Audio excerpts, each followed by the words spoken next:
bonsoir tout le monde, même de temps nous pas comme en direct. C'est pas faute personne de nous avons des invités que nous pas qui pas faire retour au dernier moment il a dit nous peut pas et la veille à émission peut pas inviter un monde non plus. En tous les cas, nous veillons aujourd'hui à nous bien là, RLDN politique pas mort. Donc nous avons dit Vladimir Bel bonsoir qui est toujours fidèle à la technique et puis nous. Et puis après nous avons recevoir un maman qui est venu ici qui a vécu parce que un des événements à Dakar qui a interpellé nous toutes. Donc, je vais parler de Max Casimir, que vous connaissez. Bel bonsoir, Max Casimir. Bel bonsoir, Miguel. Bel bonsoir, chers auditeurs. Et donc, Max, nous avons brièvement lui présenter Cortigo Bamoun, pour ça qui oublie qui nous est, mais pour ceux qui ne savent pas qui nous est. Bon, alors, qui nous est, bon, ça fait 50 ans que je suis installé en Martinique comme médecin. Donc, moi, né en Haïti. Après mes études secondaires, moi, fait des études de médecine à Bordeaux. Et puis, moi, débarqué ici en 73. Donc, moi, je vis en Martinique. Maintenant, ça fait plus de 50 ans. Et, moi, fondé une famille. Et j'ai des grands-enfants et des petits-enfants. Et politiquement, depuis l'âge de 13 ans en Haïti, moi, mobilisé, moi, milité contre la dictature, contre toute forme d'oppression. Ce que moi toujours gardé comme cap dans la vie, moi, y compris les étudiants et même les arrivés ici aussi. Donc, ce qui explique que moi, aujourd'hui, là où je suis. Voilà. Et l'occasion de nous, rappelez-nous que seul homme politique qui est approché pour être en LCP, c'est Alfred Marie-Jeanne. Voilà, tout à fait. Et c'est pour ça que je tiens à remercier Alfred. Parce que c'est vrai, on peut le monde parler de la Caraïbe, on peut le monde parler de Haïti, qui est le premier ami, disons, la négritude debout, mais c'est Alfred Marie-Jeanne qui a osé, qui a eu le courage politique de dire que les personnes de la Caraïbe, c'est-à-dire ce que Césaire appelle la géographie cordiale, c'est-à-dire les gens de cœur, effectivement, nous vivons la même expérience esclavagiste, la même expérience coloniale, et aujourd'hui, nous vivons les mêmes expériences, et c'est de ça que nous allons parler là. Donc, il était jugé nécessaire que toutes les personnes originaires de cette région soient présentes aussi dans cette lutte. Voilà. Bien. Alors, maintenant, aujourd'hui, il y a Max Casimir et nous, parce que je passe sans savoir qu'il y a des événements très graves, Saint-Domingue, à la compte d'Imamaï d'origine haïtienne qui a habité là. Alors, avant de rentrer dans l'actualité, nous avons demandé Max Casimir de rappeler nous pour qui ça de côté Saint-Domingue et je dis à Haïti, et nous savons que c'est un fleuve qui a séparé la rivière, un fleuve qui nous la rivière qui est principale frontière là, donc voilà. Alors, expliquez-nous petit bien ça qui passait. Alors, tout a commencé avec Christophe Colomb. D'ailleurs, un jour, moi, pensais que il faut que l'humanité fait le procès de Christophe Colomb. Parce que les rivés, ils découvrit entre guillemets, parce qu'ils n'ont pas été attendus pour exister. Le peuple de la Caraïbe, notamment de cette île, appelée à l'époque Haïti, c'est son nom d'origine, son nom indien, son nom caraïbe, Quisqueya Oboyo. Et il a baptisé Hispaniola. Hispaniola, petite Espagne. Pourquoi? Parce que c'est une terre effectivement très montagneuse qui rappelait l'île d'Espagne. Donc, il occupait ça depuis 92. Bien entendu, l'Espagne était seule, en disant, puissance coloniale qui était à régner sur toute la Caraïbe à l'époque. Les Français sont arrivés tardivement et ont commencé par installer justement dans les îles voisines telles que l'île de la Tortue et puis quelques régions côtières telles que Port-de-Paix ou le Cap qui a venu à l'est que la partie, disons, occidentale de l'île cédée par l'Espagne à la France, qui vient la colonie de Saint-Domingue. C'est là que il y a une confusion. Parce que quand on dit République dominicaine, il y a des gens qui entendent Saint-Domingue. Saint-Domingue a été une colonie française. C'est le nom d'une colonie française qui est devenue Haïti. Et la République dominicaine fait partie de l'île d'Haïti. Donc c'est la partie orientale. Et justement, on a parlé de la rivière qui sert qui a servi de frontière durant cette période. Cette rivière-là s'appelle rivière Massacre. Et c'est une rivière qui porte bien son nom, parce que les Français étaient installés, les flibustiers notamment, les boucaniers français étaient installés sur cette partie occidentale. Ça n'a pas été facile. Les Espagnols chassaient eux, et ça a fait, disons, un carnage, justement, en traversant cette rivière, d'où le nom de rivière Massacre, qui va, disons, confirmer ce nom-là aussi, cette appellation. C'est qu'en 1937, le dictateur de la République dominicaine, Rafael Leonidas Trujillo, il massacrait 35 000 Haïtiens, justement, dans cette même région. Donc, c'est une rivière, effectivement, qui a gardé son nom, rivière Massacre. Et il y a beaucoup de romans qui ont été, et des livres qui ont été écrits sur ces épisodes tragiques et sanglants. Donc, et après, effectivement, l'Espagne, plus ou moins abandonné ces terres de la Caraïbe, parce que il était préféré aller sur le continent à la recherche de l'or, de l'argent, etc., etc. Et la France a fait de cette partie occidentale, la colonie française de Saint-Domingue, l'une des colonies les plus prospères. Donc, ça a suscité un certain nombre de convoitises, notamment de la part des Anglais et des Espagnols. Les Espagnols qui se trouvaient dans la partie orientale, aujourd'hui appelée République dominicaine, de faire les esclaves, y compris Toussaint Louverture, comprendre que si on venait combattre pour lui, sous sa bannière, et reconquérir Saint-Domingue, donc la colonie française, il était qu'à venir libre. C'est ainsi que Toussaint Louverture allait, et c'est là que les esclaves commençaient à organiser venir une armée. Et Toussaint Louverture, quand la France s'est retrouvée en difficulté, avait une armée de 5000 esclaves, bien armés, bien outillés, bien équipés, et c'est à ce moment-là, il passait au service de la France, il chassait les Espagnols, il chassait les Anglais, et puis quelques années après, la France venait signer un traité de paix avec l'Espagne, c'est le traité de Bâle, côté l'Espagne cédait la partie orientale, donc la République dominicaine à la France, et Toussaint Louverture, disons, fait l'unité de l'île. Donc l'île entière, et disons, à ce moment-là, s'appelait la colonie Saint-Domingue qui appartenait à la France. Après, il y a eu l'indépendance, 1804, et les Français ont été chassés de l'île, se sont réfugiés, les débris de l'armée française se sont réfugiés dans la partie orientale, aujourd'hui appelée République dominicaine, où ils ont été délogés quelques années plus tard. Et en 1822, là encore, il y a eu une réunification de l'île. Donc, c'était la République d'Haïti. Donc, qui recouvert et à la fois la partie occidentale, Haïti de nos jours, et la République dominicaine, la partie orientale. Ça a duré jusqu'en 1844, et c'est ça, à ce moment-là, que l'esclavage a été aboli en République dominicaine.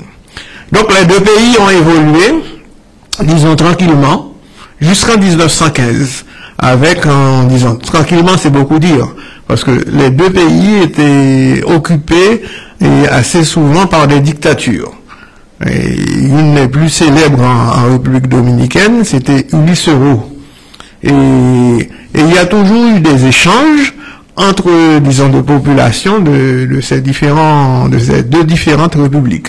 Si bien que la mère de Trujillo, qui a fait massacrer 35 000 Haïtiens, sa mère était une Haïtienne. Donc pour vous dire que c'est très difficile de mettre des frontières entre les hommes. Donc, jusqu'en 1915, il n'y a pas eu de gros problèmes de population entre ces deux territoires. Et quand les Américains sont arrivés en 1915, déjà, quelques années plus tard, ils ont fait la conquête de Cuba, ils ont chassé les Espagnols, ils ont, disons, volé la victoire, comme on dit, aux patriotes cubains qui luttaient contre l'indépendance. Donc, ils se sont installés à Cuba. Ensuite, ça a été le tour de la République dominicaine et ensuite d'Haïti, où ils ont voulu faire de la Caraïbe un bassin, justement, une zone de production sucrière. Le sucre était très demandé à l'époque. Ça a été très facile pour eux à Cuba et en République dominicaine parce qu'il y avait des terres disponibles. Mais en Haïti, ils se sont heurtés à une résistance de la paysannerie haïtienne, alors que les élites haïtiennes avaient soutenu l'occupation. Mais la paysannerie a riposté, a résisté avec quelqu'un qu'on appelle Charlemagne Peralt. Et donc, dans un premier temps, les paysans haïtiens étaient déportés dans les champs de canne à sucre à Cuba. Les résistants étaient déportés dans les champs de canne à Cuba et en République dominicaine. Donc, effectivement, dans ces pays-là, ils avaient une vie de paria. Si bien qu'à Cuba, par exemple, il y avait près de 300 000 ouvriers haïtiens dans la canne à sucre. Et donc, c'était important. Ce qui s'est passé, c'est qu'après la révolution cubaine, ils ont contribué, ils ont participé, ils étaient même très proches de Castro, et c'est à ce moment-là qu'ils ont obtenu la citoyenneté cubaine. Alors, est-ce que, citoyen cubain. Je sentais question de précision, 300 000 Haïtiens pour la canne à Cuba, est-ce que ça avait été jusqu'à venir renforcer, ou alors Cubain pas de couper canne? Cubain pas de couper canne. Il n'y a pas de couper canne pour des raisons très simples. Par exemple, on va en parler sur la question du salaire. Et puis, bon, aussi, Cubain était avancé. Cubain, bon, c'était, disons, un pays où il y avait quand même un minimum, si tu veux, bon, de progrès, d'entreprise. Si bien qu'à un certain moment, ce sont les Cubains qui fuyaient Cuba, qui ramenaient, disons, certains métiers en Haïti, certaines activités, disons, modernes en Haïti, parce que Haïti a été, disons, ostracisé, c'est-à-dire tenu à l'écart du développement mondial et jusque dans les années 1860-70, c'est-à-dire 70 ans après son indépendance. Donc, effectivement, les Cubains sont arrivés comme d'autres. On va en parler aussi des Martiniquais, des Guadeloupéens, et quand Haïti, effectivement, a pris son envol et a pu, disons, se constituer vraiment en un pays avec une société, avec, disons, un art de vivre. Alors, est-ce que nous pouvons constater aujourd'hui, avec le recul, qu'à chaque fois qu'il y a opposition entre le monde et le même territoire, c'est à cause des étrangers, à cause des colonisateurs? Mais oui, ils sont toujours présents, et on va en parler, et c'est eux, des fois, qui a apporté des idées. Tout à l'heure, j'ai parlé de, et ça qui lie nous. Ça qui lie nous, c'est histoire commune, nous. C'est-à-dire, ce sont des pays, côté espagnol, l'arrivée, ils massacraient.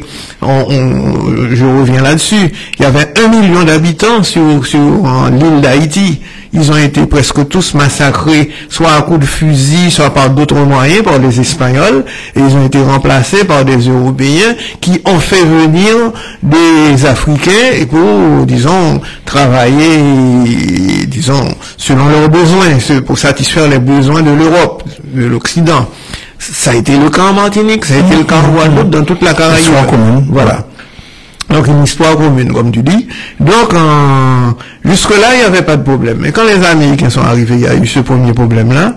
Et effectivement, ils ont amené avec eux, disons, toute l'idéologie qu'on connaît aujourd'hui avec Trump.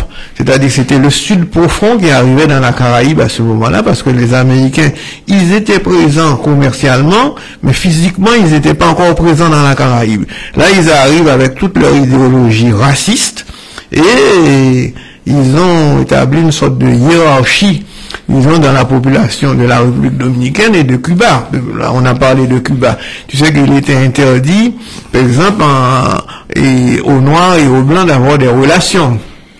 Donc, c'est une ségrégation relationnelle. Voilà, on est en Afrique du Sud ou dans le sud des États-Unis. Et en République dominicaine, c'était la même chose. Et là où ça va poser problème, c'est après la révolution cubaine. Cuba, et les Américains avaient fait de Cuba l'un des pays premiers producteurs de sucre. Donc, avec Batista. Donc, ils ont perdu Cuba. Donc, il y a eu un transfert de capitaux de toute l'industrie sucrière qu'ils avaient mis en place à Cuba en République dominicaine. Donc, ils ont eu besoin de main-d'œuvre. Donc, c'est à ce moment-là, en 1951, qu'ils ont commencé à signer des contrats officiels avec le gouvernement haïtien. Alors, je profite pour remercier une jeune fille qui aujourd'hui doit être une dame, puisque je ne l'ai pas revue depuis 1999, c'est Linda Ngolio. Linda Ngolio, c'est une jeune martiniquaise qui un jour m'a fait la surprise, elle m'a appelé pour me dire, tiens, je prépare une thèse de doctorat et j'aurais aimé que tu fasses partie du jury d'examen.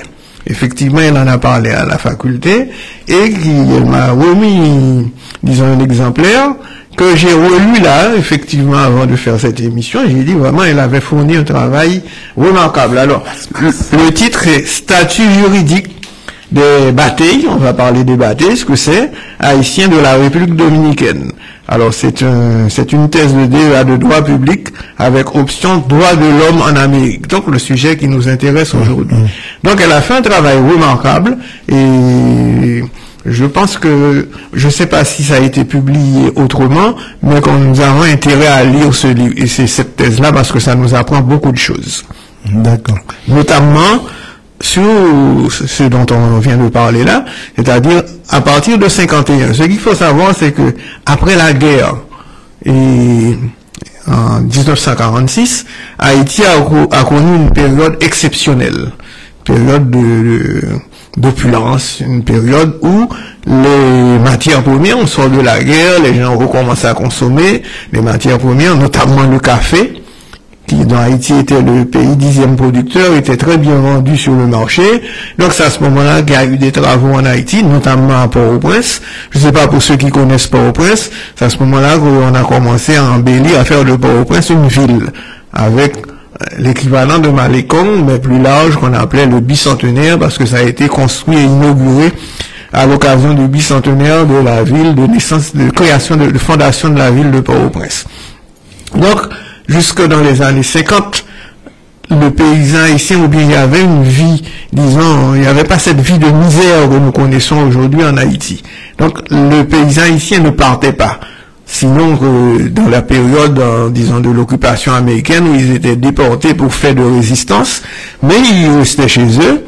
Et en 51, ils ont signé le premier contrat officiel. Bon, c'est un petit peu marginalisé. Il y avait 15 000 haïtiens qui partaient seulement, et par an. Mais après, comme je viens de dire, après la révolution cubaine, ils ont eu besoin de main-d'œuvre. Et c'est à ce moment-là qu'ils ont signé des contrats officiels avec le gouvernement haïtien et qui amenaient des milliers de travailleurs haïtiens à Cuba. Travailler, non, en République dominicaine. Ah, d'accord. République dominicaine. Et si bien que le dictateur Balaguer, qui s'est montré le plus virulent et contre la présence des Haïtiens, sous son régime, qui a duré près d'une quinzaine d'années, il y a eu 100 000 Haïtiens qui ont été recrutés pour travailler dans les champs de canne. Donc, c'est pas une migration comme aujourd'hui on voit en Martinique, des Haïtiens, des Saint-Luciens qui viennent, soit avec visa, soit bon, par voie illégale, s'installer, travailler. Là, ça a été justement un trafic même d'hommes et de femmes et même d'enfants entre les deux gouvernements, parce que le gouvernement haïtien de Duvalier, même avant, quand il y a eu le massacre des Haïtiens en 1937, le gouvernement haïtien n'a pas réagi, le gouvernement de Sténio Vincent. Ils ont obtenu $125, 125 € par tête d'Haïtiens tués, et ils se sont tus. Eh ben, Duvalier, c'est ça, pratiquement, il avait vendu pratiquement les travailleurs haïtiens, et pas seulement au gouvernement de la République dominicaine, mais à deux structures. C'est la CEA, c'est le Conseil d'État du sucre en République dominicaine, et une autre entreprise américaine, c'est Gulf and Western, qui est une multinationale nord-américaine. Donc, quand l'Haïtien arrivait, il était, disons, séquestré, parce qu'il n'avait plus de papier, il n'avait plus de statut. Il partait privé bâti. Et le salaire, tout à l'heure, tu as parlé des salaires, c'était vraiment une catastrophe, parce que Rapidement, je te dis, le salaire, c'était 50 centimes, 50 cents de dollars, pour les hommes, pour une journée de travail de 12 heures, et 30 cents de dollars pour les femmes et les enfants. Donc, les enfants aussi travaillaient. Donc, pour te dire que c'était pratiquement des esclaves. Ils vivaient dans des bâtilles. Les bâtilles, c'est des structures qui accueillaient que les travailleurs haïtiens de la canne. Alors, je profite là aussi pour rendre hommage au docteur Serge Chalon, qui s'est intéressé à la question, qui avec Médecins du Monde a essayé de mettre en place, disons, des structures pour permettre à toute cette population qui vivait dans les bâtilles, qui vivent encore dans les bâtilles, d'avoir, disons, accès à la fois aux soins et à l'éducation. Donc, en Serge Chalon, de l'endroit où tu es, nous pensons à toi. Voilà. Nous avons l'occasion de rendre hommage ici, puisque Dr. Jos Pelage est passé ici, ils travaillent ensemble. Donc, nous avons l'occasion de rendre anti-hommage ici, d'autant que moi, je joigné dans des réunions Martinique de Bougaou, le contrôle des com. Je joigné tous les mercredis la maison des syndicats. Donc, c'est vrai que nous côtoyons. Alors, pour continuer, alors, nous dessinons en historique qui explique pourquoi géographique pendant la séparation, par un fleuve qui rapportait en nom pas très élégant, le fleuve des massacres. La rivière des massacres. La rivière des massacres, pardon. Ou expliquez-nous que c'est pas en migration conjointe des accords pris entre des gouvernements qui étaient livrés, qui étaient expédiés compatriotes et les autres là qui étaient à l'autre gouvernement qui étaient accueillis, mais qui ont des marchandises, qui ont des objets, sans, voilà, il n'y a pas privé.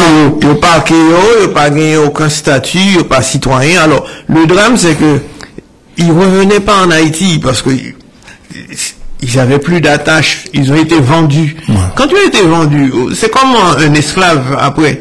Tu lui demandais de retourner en Afrique, il avait gardé un mauvais souvenir de son pays d'origine. Il préférait rester là où il est, même si les conditions n'étaient pas favorables, etc. Mais ces Haïtiens qui ont été vendus, quand ils sont arrivés en République dominicaine, même si c'était pas bien pour eux, il fallait voir aussi comment ils ont été recrutés en Haïti. Il fallait voir comment ils ont été recrutés. Il y a un Français qui, en 1983, a écrit un livre sur la question. C'est Pierre Lemoine. Ça s'appelle Sucre amer.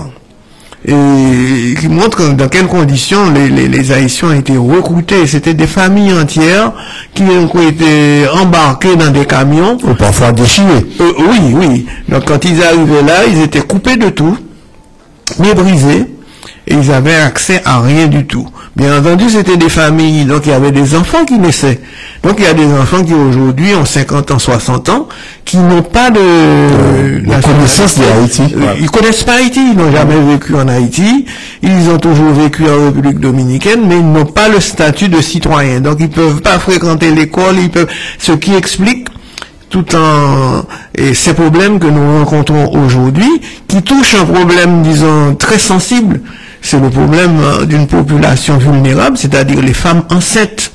Quand une femme, c'est vrai, la grossesse n'est pas une maladie, mais quand une femme est enceinte, elle a besoin d'être protégée, elle a besoin, dans tous les pays du monde, c'est comme ça que ça se passe.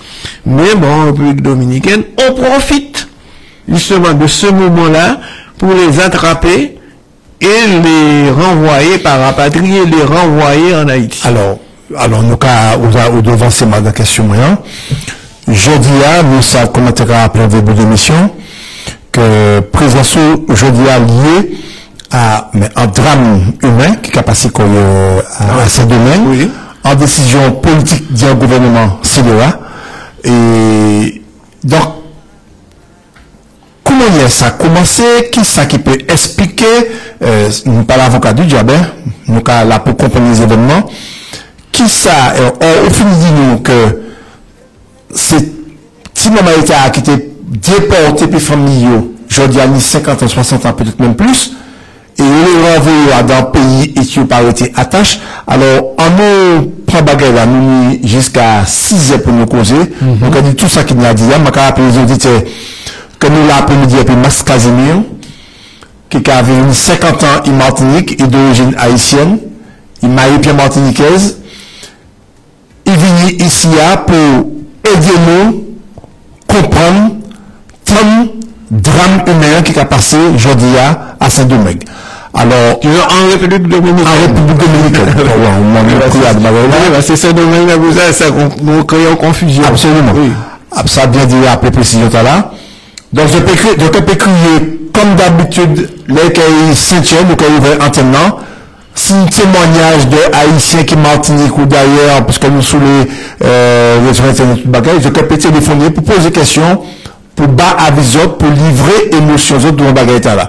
Donc, Max Makakito développé, en laissant qui a passé, décision gouvernementale d'expulser Haïtiens, mais pour vous côté à d'un pays qui à la limite n'est plus leur pays. Bon, je ne sais pas si on peut parler d'expulsion. C'est une véritable chasse qui a fait à présent. Et une population, d'après ce que, disons, on comprend dans les aspects juridiques, le statut juridique de ces personnes, c'est que ils sont considérés comme apatrides. C'est ça le drame. Parce que le gouvernement dominicain ne les reconnaît pas. Parce que ce sont des gens de la deuxième, troisième génération, ne les reconnaît pas comme citoyens de la République dominicaine. Sous prétexte qu'ils ne peuvent pas faire valoir leurs droits, puisqu'ils n'ont pas de documents justifiant leur présence ni le bon. Et pourquoi ils n'ont pas ces documents? C'est parce que tout simplement, au moment de leur recrutement par le gouvernement de Duvalier notamment, ça a commencé plus tôt, mais c'est Duvalier qui a intensifié, et tout en disant qu'il était, disons, le protecteur des Noirs, etc., mais il a vendu ses frères noirs, justement, à des gens qui disaient que eux, ils n'avaient rien à voir avec les Noirs. Donc, pour montrer le côté abject de ce gouvernement-là, du gouvernement de Duvalier. Et les Haïtiens disent non plus qu'ils connaissent pas ces gens-là. Ce qui est vrai, c'est que ils sont partis, ils ont été dépouillés de leur nationalité, ils n'ont jamais eu de citoyenneté, hein. Mais ils ont été dépouillés parce que quand tu vas dans un pays, tu arrives avec un titre qui permet de dire tu es martiniquais, tu es français, tu es lieu d'origine. Voilà, ils n'avaient pas ça. Donc, bien qu'en République dominicaine, on reconnaît la loi du sol, bien qu'en Haïti, c'est la loi du sang. Hein. Donc, le problème qui se trouve, on fabrique des apatrides. Des gens qui, ont construit leur vie en République dominicaine, deux qui n'ont rien à voir avec Haïti, qu'on veut renvoyer en Haïti, et un gouvernement en Haïti qui n'est pas du tout prêt à les accueillir. Alors, gouvernement ça c'est le premier problème. Alors, gouvernement nous aller par étapes, hein, pas de problème. Oui. Il n'est pas prêt à accueillir parce que ça a fait trop de monde à accueillir, ou alors qu'il a rejeté tout simplement. Parce que dès le départ, il était rejeté, hein. Parce que c'est lui qui voulait aller, hein, qui les a vendus. Qui les a vendus parce que le gouvernement de Duvalier touchait à chacun haïtien vendu, c'est-à-dire recruté, il disait, bon, mais c'était vendu pratiquement. Non, mais on va parler aujourd'hui à 2025. Bon, aujourd'hui à 2025, le gouvernement, si toutefois il y a un gouvernement en Haïti, mais même quand il y en avait, il ne considère pas, disons, ces personnes comme des citoyens haïtiens. Qui n'ont jamais été, parce que bon, en Haïti, la notion de citoyenneté, bon, il faudra qu'on en parle un jour. Et oui, tu peux être né en Haïti et ne jamais être un citoyen haïtien. Parce que, tout simplement, il n'y a pas d'état civil, parce que, tout simplement, dans la constitution d'Haïti et les codes successifs, tu n'es pas considéré comme un citoyen. C'est-à-dire, tu es un tel de l'habitation d'un tel.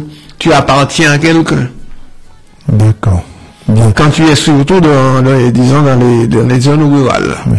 Alors, au moment où nous parlons de la loi Saint-Joa, qui retour au nid de ça qui a passé, c'est-à-dire de retour concret d'Haïtiens que yo prend la police qui a maltraité qui ça a passé, bon, etc. Alors, je rappeler, nous pas dit en début de mission, que actuellement, membre d'une association qui a accompagné les Haïtiens, qui a subi drame oui, c'est-à-dire,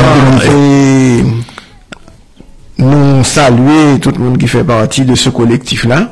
C'est un collectif d'associations et de partis politiques, et assez large d'ailleurs, en Martinique, qui prend le problème ça à bras le corps, et qui a essayé de sensibiliser le monde sur le côté, disons, humain, parce que ce sont des atteintes à des droits élémentaires, des droits humains élémentaires, le droit de vivre, le droit de circuler, le droit de, bon, c'est ça, la liberté.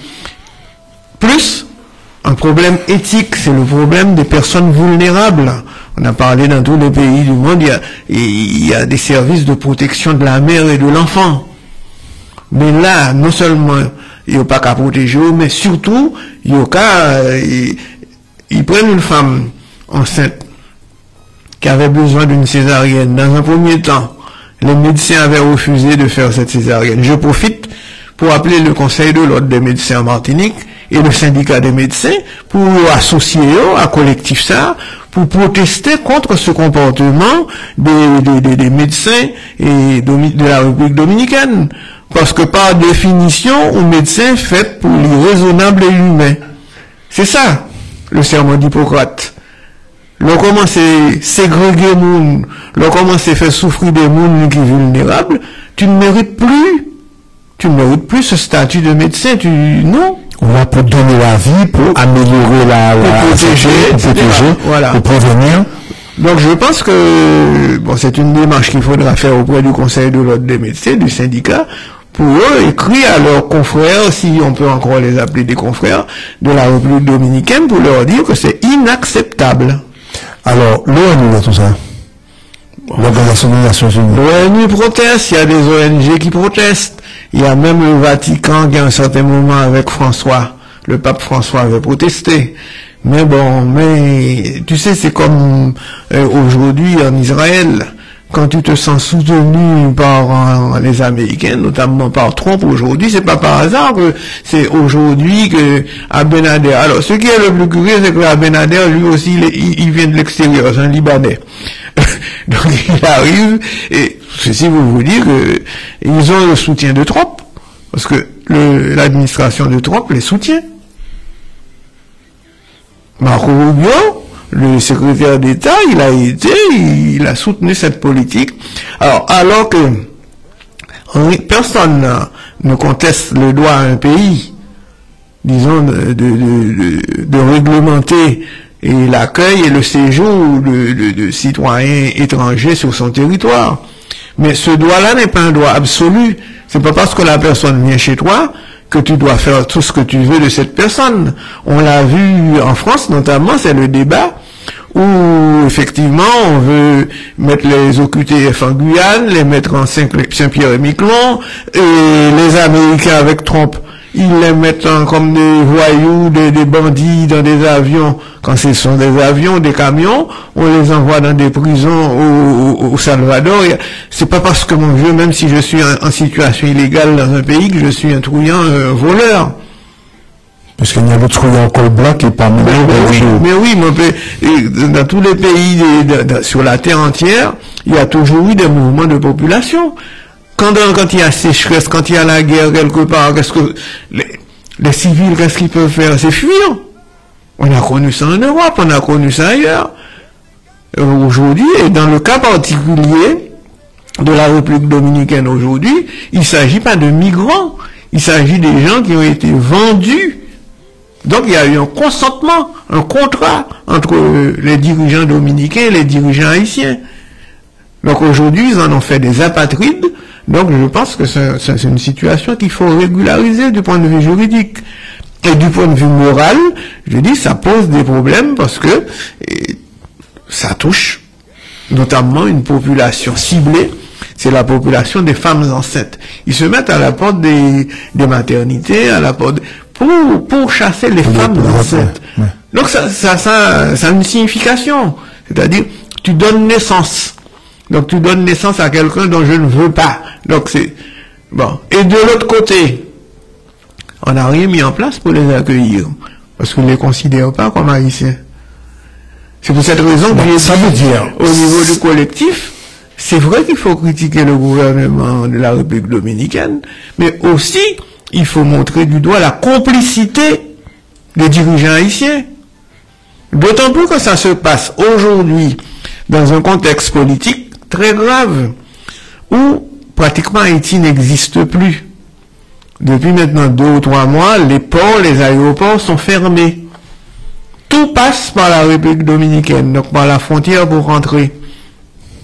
Et une partie des élites haïtiennes, ils ont toutes leurs affaires maintenant en République dominicaine, et ils participent, disons à ce carreau, ils participent sans problème, et ils ont même des hélicoptères pour les amener de Haïti à la République dominicaine. Là aussi, il faut dénoncer ce problème-là. C'est pas seulement la République dominicaine, c'est aussi les élites haïtiennes et aussi les États-Unis, notamment le gouvernement de Trump, qui encourage ces gens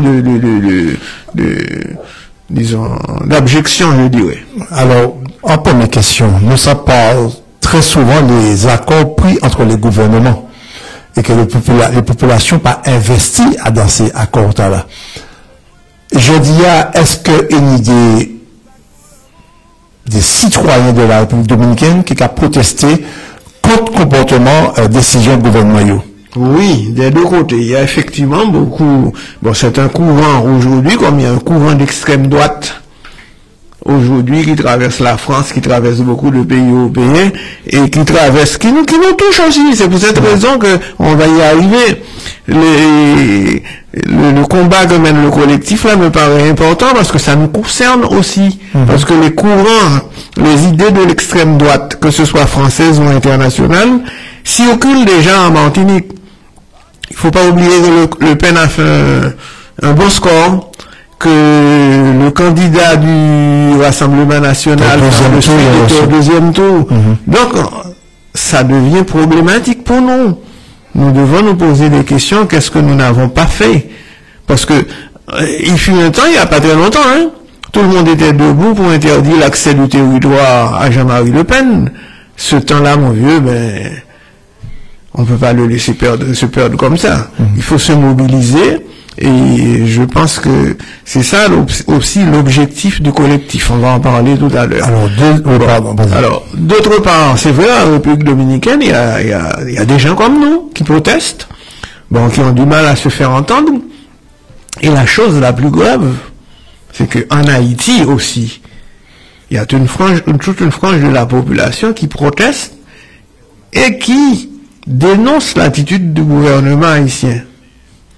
Et ces gens-là ont été réprimés. Le jour de la fête des mères, il y a eu dans toutes les églises, il y a eu dans les rues des gens qui étaient dans la rue pour protester. Ils ont été réprimés par le gouvernement haïtien. Un gouvernement qui ne trouve pas les moyens d'aller combattre les gangs, mais qui, dès qu'il s'agit de réprimer des gens qui qui défendent le cause juste, il y a qu'à trouver.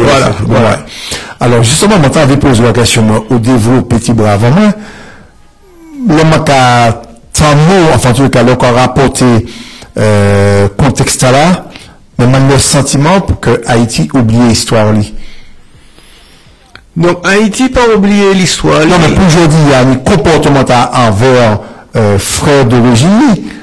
Donc, c'est, enfin, question qui lié à ça, ces sentiments, ça qu'à moins, disons, le drame, c'est ça. Bon, il y a pas que moi, il y a beaucoup de gens qui, aujourd'hui, se penchent sur la question et essaient de faire une relecture de l'histoire d'Haïti. Haïti, pas oublier l'histoire, c'est que nous arrivons aujourd'hui dans une phase, disons, où tout ce qui a été mis en place après l'indépendance d'Haïti, le régime qui a été mis en place arrive aujourd'hui à son terme. Il ne peut pas aller plus loin. Parce que ce que les gens, c'est vrai que, bon, c'est des bagailles.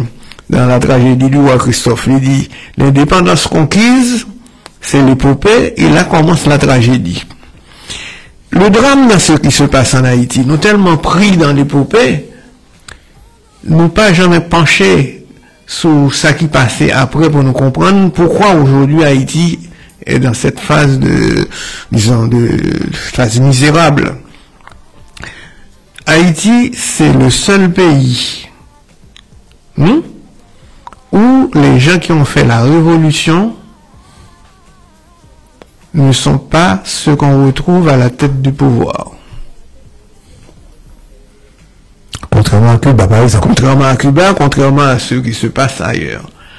Tout simplement parce que quand Napoléon Bonaparte a envoyé le corps expéditionnaire en Haïti, et Leclerc était en grande difficulté, il a fait appel à des supplétifs. Mais ces supplétifs-là, les gens te disent que c'est... Non, c'était des gens de la colonie, notamment des hommes de couleur et des noirs nouveaux libres. Parce que ce qui s'est passé, c'est que en 1794, et l'esclavage a été aboli dans toutes les colonies françaises. Saint-Domingue, Guadeloupe, Martinique, Réunion, etc., la Guyane. Bon, en Martinique, qui était occupée par les Anglais, donc on n'a pas connu cette abolition, cette première abolition. En Guadeloupe, ils l'ont connu, mais dans des conditions difficiles, avec disons, c'est comme on peut appeler Victor Hugues.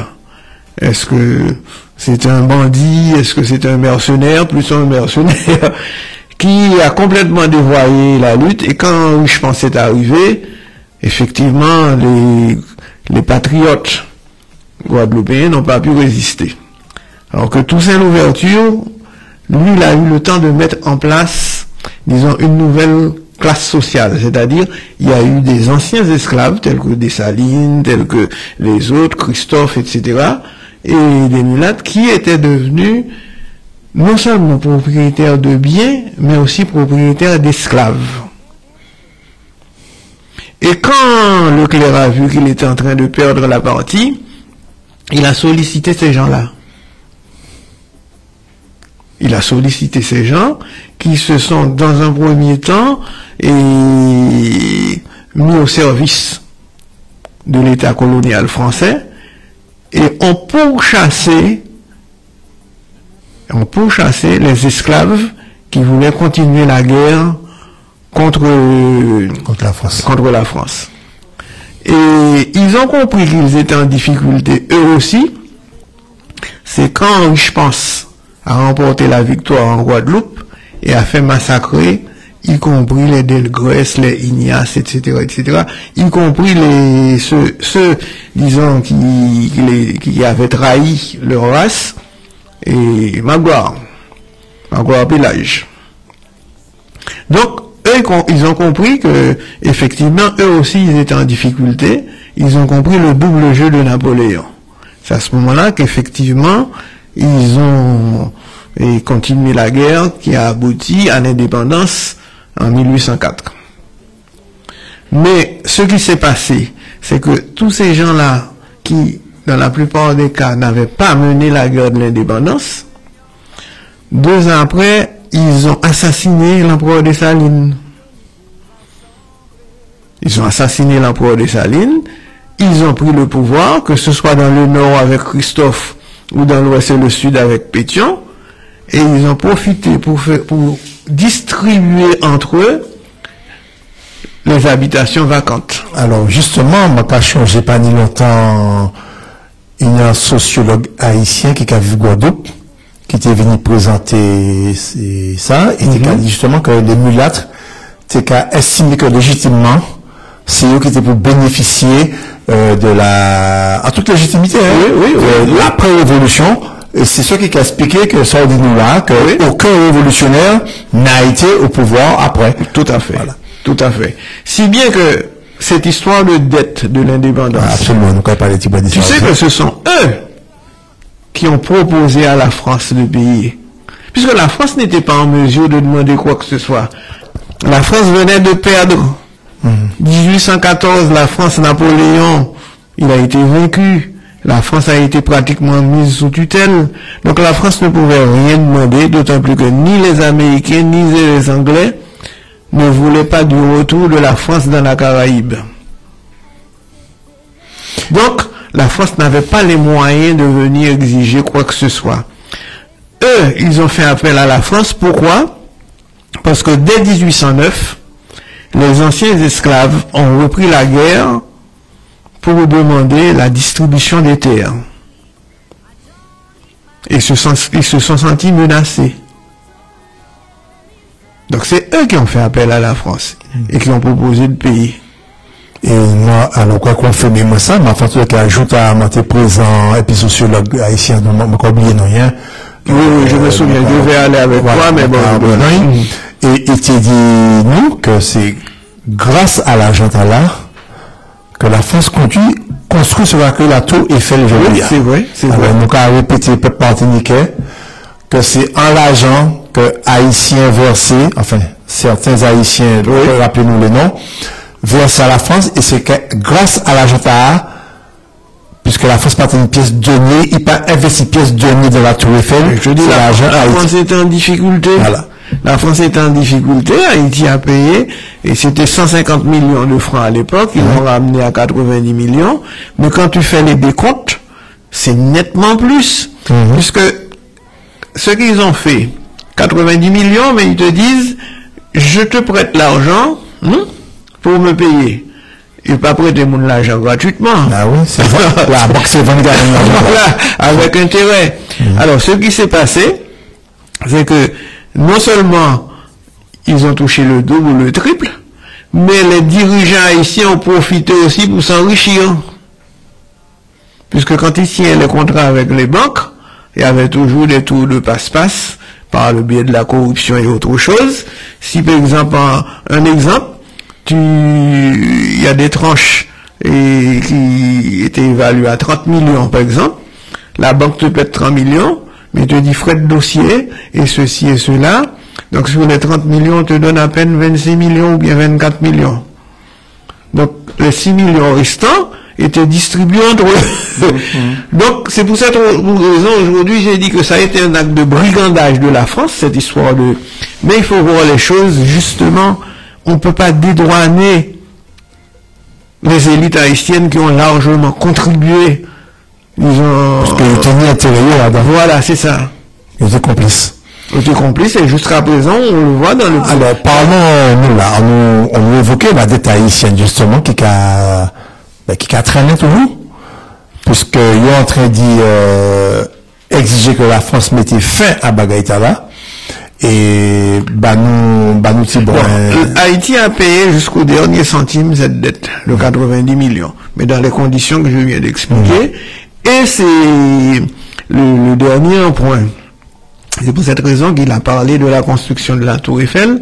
Ça a été en 1868, où effectivement la France ils ont soldé, mais il y a eu un emprunt, et Eiffel, qui à l'époque couvrait le monde entier de ces structures métalliques. C'est là qu'on a eu la bibliothèque Schellcher, on a eu en Haïti, on a eu les mêmes problèmes, etc. Disons, je sais pas si c'est problème ou acquisition. Quand on regarde la bibliothèque Schellcher, oui, c'est une acquisition, c'est un monument. Bon, Haïti, malheureusement, ces monuments-là n'ont pas résisté. Et donc, c'est vrai qu'à ce moment-là, Haïti n'était pas prospère, mais Haïti, disons, du point de vue agricole, je disais tout à l'heure, on a été, en certain moment, un pays 10e producteur de café. C'est que, il y avait le café, mais il y avait aussi le coton. Pour montrer comment les choses sont liées. Alors que la culture du coton a été abandonnée en Haïti depuis l'indépendance, là, il y a eu la guerre de sécession. Aux États-Unis. La guerre de sécession a été favorable à l'agriculture haïtienne et au commerce pour deux raisons. La première, c'est que le Nord n'avait plus accès au coton produit dans le Sud, Donc ils avaient besoin de coton. Dans un premier temps, Haïti qui avait fait une première expérience de la culture du coton, là aussi la culture du coton a joué un rôle très important dans la guerre de l'indépendance, on en parlera, café et coton.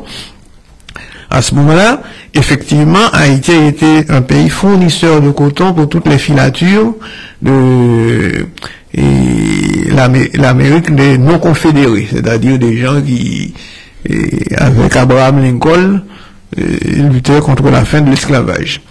Et autre chose, c'est que Haïti a été le seul port dans la Caraïbe qui accueillait des bateaux, disons, du camp d'Abraham Lincoln. Puisque la Martinique était une colonie française, Jamaïque et tous les autres des colonies anglaises, Cuba, République dominicaine, bon, étaient des colonies espagnoles. Donc le seul port où les bateaux américains pouvaient accoster, c'était, disons, Haïti. Donc ça a créé une sorte de baume financier, économique dans le pays, mais qui en a profité, ben, c'est la France. C'est la France, effectivement, c'est à ce moment-là que, disons, j'ai pas dit que c'est l'argent d'Haïti qui a construit la Tour Eiffel, mais ça a beaucoup contribué à faire le bonheur de la France. D'accord. Alors, maman, je peux commencer à téléphoner au 62 8899 Radio Levé de Bout-Martinique. Nous avons Max Casimir qui l'a après-midi nous, qui a exposé nous en direct problème qui n'est Haïti, mais notamment problème qui n'est que certains Haïtiens qui naissent en République dominicaine, qui sont tombés sur le coup de décision sérieuse de gouvernementale, ils les expulsés parce que, voilà, ils sont sans patrie. C'est pour ça, Max Casimir a parlé de monde apatride, donc il parle de patrie, et qui peut, il est renvoyé dans un pays éthiopanie lien au sol, il n'y a pas d'identité, personne ne va connaître, il n'y a pas d'état civil.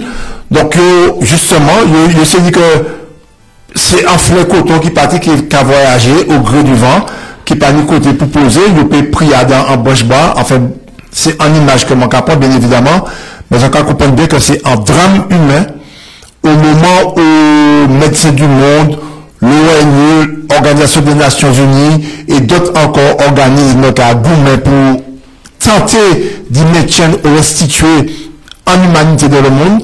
Eh ben voilà, dans la Caraïbe là, on a un gouvernement scélérat, soutenu par d'autres scélérats, notamment monsieur Trump, qui a, ben, franchement, non seulement qui a pas liberté monde, qui a pas dignité, mais je veux dire, il prend l'âme, Max Casimir. Tout à fait, tout à fait. Donc, je peux téléphoner, poser question, bas avis autres, exprimer, livrer émotions autres, téléphoner au 62 8899 LDM politique.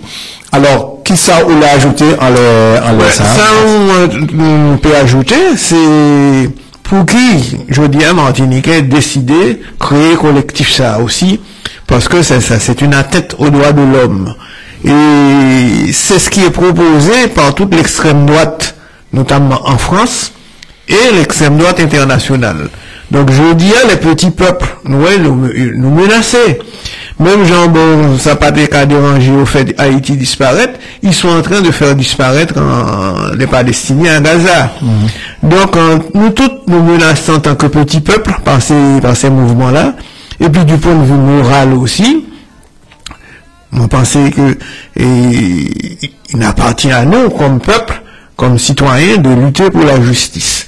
Donc, le moins dit nous sentir nous menacés. Moi, qu'a fait allusion au score de Le Pen, à comportement aussi de beaucoup de nos concitoyens martiniquais qui commencent à exprimer très largement leur xénophobie, pour ne pas dire plus. Parce que toute bagaille toujours sortie, c'est toujours l'autre qui est responsable. Non, nous pas tête dans son nous. Ça nous pas fait. Par exemple, le problème de la drogue, le problème de la circulation des armes ici, c'est pas de sortie seulement, c'est à notre niveau aussi qu'il y a un problème. C'est trop facile de charger l'étranger, de charger l'autre qu'on pense qui ne nous ressemble pas, et ne pas se pencher sur nous-mêmes pour voir un petit peu, bon, qu'est-ce qu'on peut mettre en place pour que, bon, tout le monde vive heureux, d'autant plus que nous parlons de l'histoire de la Caraïbe. La Caraïbe gagnait, une identité qui, à mon avis, qu'on ne retrouve pas ailleurs.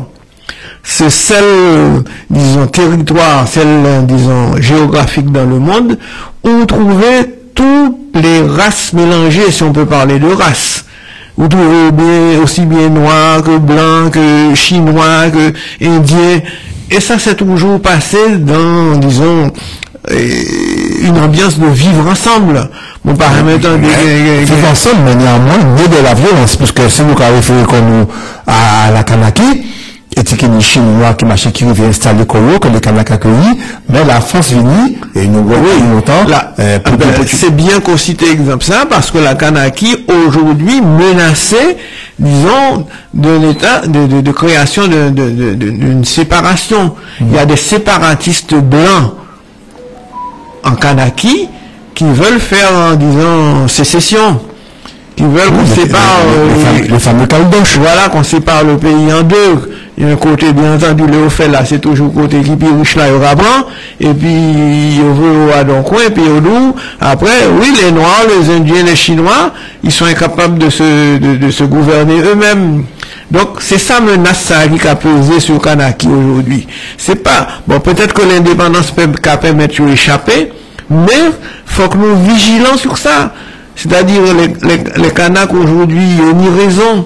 Si vous acceptez, sauf les modifications, ou bien ça qu'en français dit, régularisation de liste électorale, ils ont venir minoritaires dans leur propre pays. C'est comme ça que voilà, ils ont venir minoritaires. Et si vous pas mener une guerre là bien, si vous pas nous soutien nous surtout, vous nécessitez nous pour nous soutenir, c'est que vous risquez effectivement d'avoir une Kanaki divisée en deux.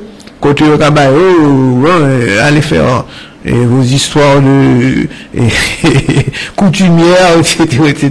Et nous, donc, il faut nous vigilants. Et c'est ça, pour cette raison, on pensait collectif, ça a une raison d'être lui. Et c'est peut-être une raison pour nous aussi, pour nous quitter les petites divergences de côté et retenir ce qui est primordial, ce qui est principal. Alors, nous avons rappelé que nous, 22 jours quand même, déjà, c'était une manifestation forte France, c'était un syndicat, parti politique, et bien sûr, les Haïtiens qui avaient qui répondent très favorablement à la manifestation de là, pas de la maison du syndicat, et la place Grégoire, c'est-à-dire le lycée Saint-Ville, et tu es là, tu as des prises de parole, et sans baguette qui serait bien passé. Mais malheureusement, ça vous partiez peut-être là. Non, on va peut-être là, je veux dire, mais moi, voilà, le vendredi d'après, on participait à une réunion avec le collectif. Côté, bon, on prend engagement, effectivement, d'être présent. Alors, c'est camarades haïtiens qui vivent ici, ces citoyens haïtiens, qui sentiment comment qui ça livré, parce que comme on contacte Pio, bon, je trouvais que c'est une bonne chose. Bon, comme moi sorti dit tout à l'heure, bon, il y a effectivement des petits mouvements, disons, d'humeur, ou même des fois de xénophobie et contre eux, donc ils ont senti qu'ils sont soutenus, qu'ils sont, disons, dans une ambiance fraternelle, cordiale, comme avait dit Césaire, j'aime bien le citer sur ce point-là, et que, d'autant plus qu'ils se sentent concernés par ce qui se passe en Martinique.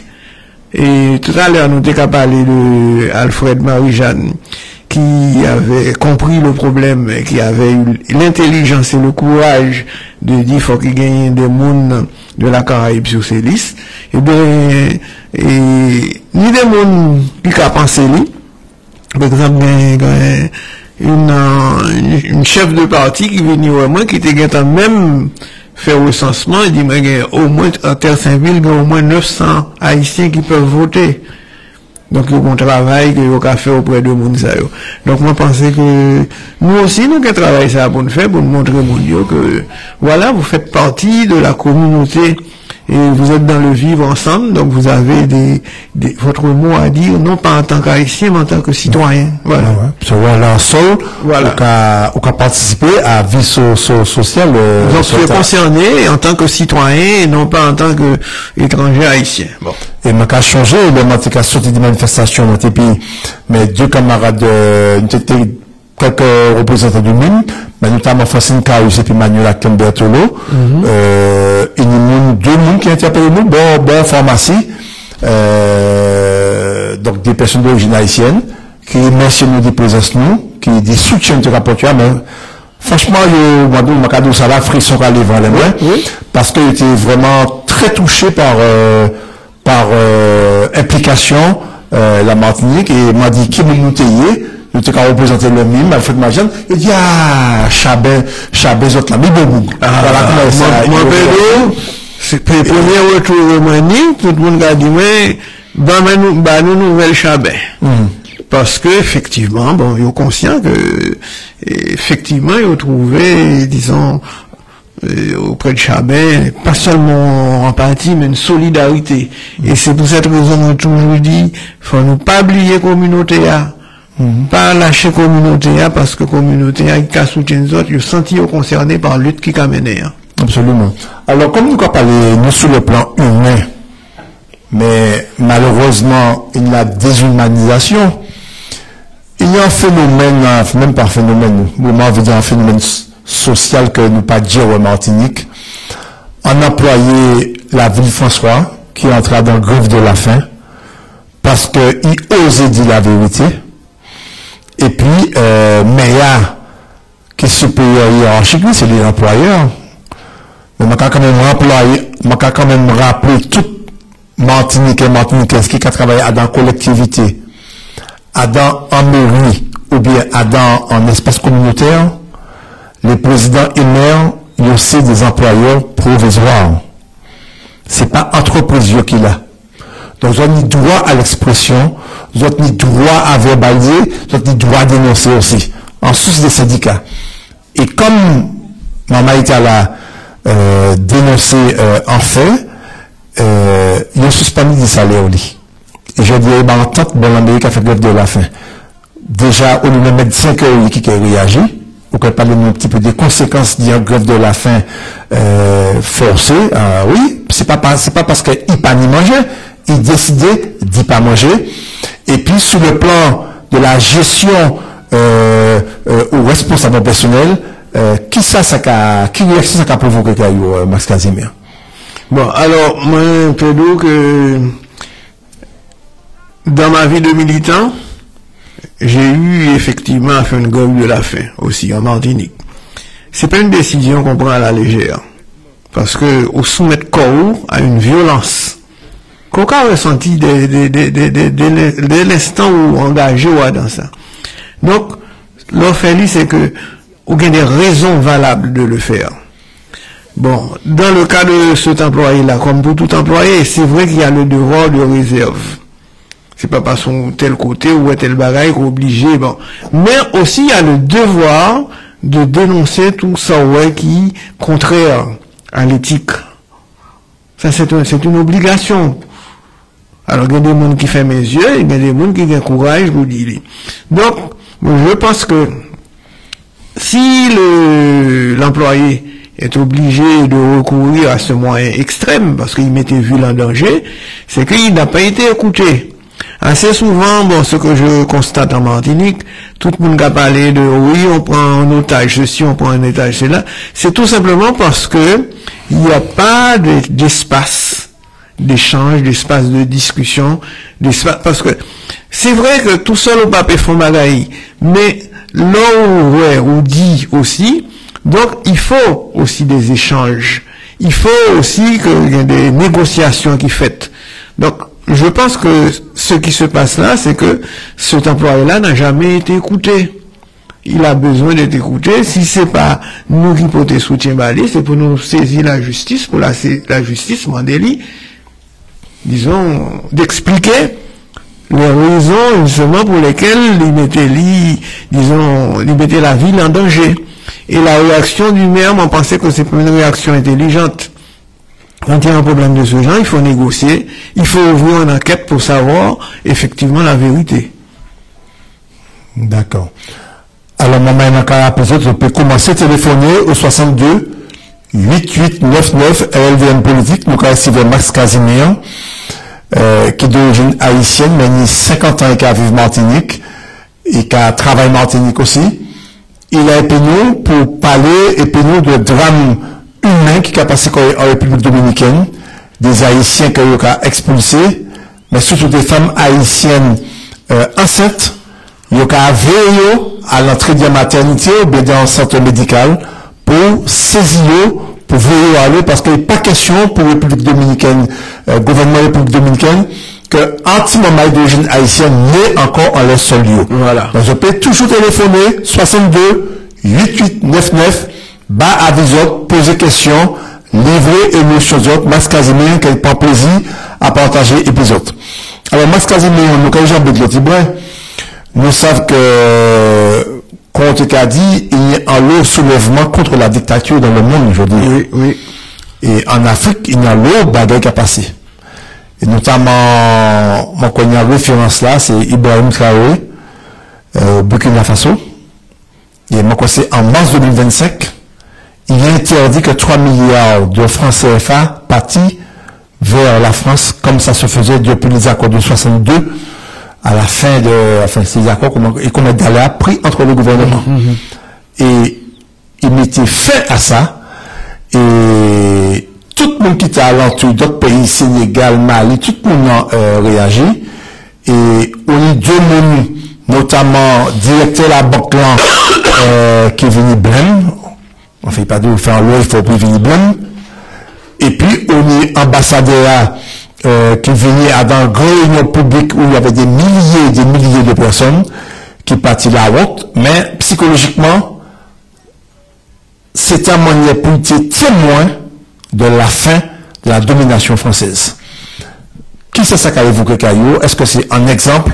Est-ce que c'est un schéma à suivre? Est-ce que, voilà, c'est... On a toujours raison de se révolter là où il y a domination, là où il y a exploitation. Et effectivement, depuis, disons, sous la colonisation, mais ça a venu, disons, prolonger qu'on lit avec la pseudo-indépendance des pays d'Afrique, côté le gouvernement français, les gouvernements successifs, te mettaient en place ce que était créé la Centrafrique et la France-Afrique. La France-Afrique, c'est, du moins, secret de brigandage, de mafia. Et puis général de Gaulle, hein. Voilà, qui te mettait en place pour continuer à, disons, dominer les pays africains. Donc, depuis quelque temps, effectivement, nous assistons à une sorte de révolte. Il y a des mondes qui, notamment des militaires, et pourquoi militaires? Je pense que c'est parce que dans ces pays-là, il est plutôt difficile de s'organiser dans la vie civile et pour, disons, mener les actions politiques. Parce que, même indépendants, ce sont des pays qui sont soumis, des fois, disons, à une forme de dictature, des fois, bon, qui ne dit pas son nom, en ce sens qu'on organise des élections, soi-disant, on vient de le voir au Gabon, il organise des élections, côté le candidat officiel est élu avec 93%. Et où il y a tendance aussi à avoir des présidents à vie. Ils ont fait des élections, mais c'est auto qui est toujours élu. C'est le cas du Cameroun, où le président est là depuis 50 ans. C'est le cas aussi du Togo, côté président était, à sa mort, c'est son fils, mais il a toujours fait élection. Donc, élection, c'est pas ça qui garantit, si tu veux, on l'a vu avec Haïti, c'est le problème de la citoyenneté, c'est quand tu vis quelque part, tu as les mêmes droits que tout le monde. Des droits qui te donnent accès à l'éducation, à la santé, et aussi à toute forme de liberté. Donc, moi, ces régimes, disons, aujourd'hui mis en place par mon compagnon, Burkina Faso, Mali, Niger. Mais il y a quelque chose aussi qui gêne moins. C'est quand je vois qu'ils viennent de supprimer les partis politiques, qui veulent supprimer les partis politiques et avoir un régime, disons, autocratique, on pas dit plus. Et moi, je pense que non. Dans un pays, il peut pas avoir, c'est pas sous la dictature. C'est pas une pensée unique, quoi. Non, il peut pas avoir de pensée unique, c'est pas sous la dictature qu'un pays peut, disons, qu'un peuple peut retrouver sa capacité de création, sa capacité, disons, de vivre en bonne harmonie, en bonne intelligence, et jouir aussi des espaces de liberté. Donc c'est ça la réserve que, même on pensait que il y a raison effectivement de dire qu'il faut mettre fin, disons, à la France-Afrique. D'accord. Et nous savons que c'est l'argent en soi qui pas ni grand valeur. Et moi, ici, vrai, en vidéo, il y a un Africain en France, rentra dans la banque pour demander, changer, français FABA, et il refusé. Et il dit, moi, pas qu'à comprendre, c'est juste qu'il a fabriqué, ou pas l'échanger là, ouais. Donc, il crée la panique, directeur vini, il juste fait vigile, vini, foutu dehors. Mais en fait, c'était une provocation qu'il était qu'à faire. Était une raison différente en tous les cas, c'est pour montrer les incohérences, c'est la manipulation qui voilà un exemple de domination, c'est cette histoire de franc CFA. Franc CFA, c'est une monnaie qui n'a pas grande valeur. C'est pas pièce cotopée à l'ébi, hein. Même chez toi, on prend l'exemple d'Haïti qui a une monnaie nationale qu'on appelle la gourde. L'eau aller pour payer mon gourde, le cagado, le mano, c'est pas autre chose. D'accord. Alors, pour rester dans l'actualité martiniquaise, Max Casimir, qui regarde actuellement les Martiniques, ma dit développement, ma pas qu'un mode aussi développement, nous savons pas ni, mais qui ressentit quant à la gestion de la CTM en ce moment, parce qu'il y a quand même des remous autour de gestion tout à l'heure. Bon, c'est pas seulement des ressentis, bon, ou pas ignorer que j'étais sur la liste menée par Alfred Marie-Jeanne, côté nous avons d'autres propositions à faire, des propositions qui ne correspondent pas du tout à ce qui se met aujourd'hui en pratique par, disons, les dirigeants actuels de la CTM. Donc, moi, pas jamais fait ma illusion sur eux. On peut toujours espérer, mais bon, et moi, pensais que là, ils sont en train de mener le pays vers une impasse. Vers une impasse parce qu'il y a beaucoup de choses à revoir. Prenons par exemple, l'activité, et disons, activité, et surtout, bon, et le problème actuel, l'actualité du moment, c'est quoi? C'est la vie chère. Mais la vie chère, c'est pas en demandant au béquet de baisser de 25%. J'ai dit béquet, aux commerçants d'une façon générale, parce que je n'aime pas le terme de béquet. C'est pas en demandant aux commerçants, aux grands distributeurs de baisser de 25%, de 5 centimes de ceci qu'on va résoudre le problème. Le problème, il est même dans l'origine même du pays.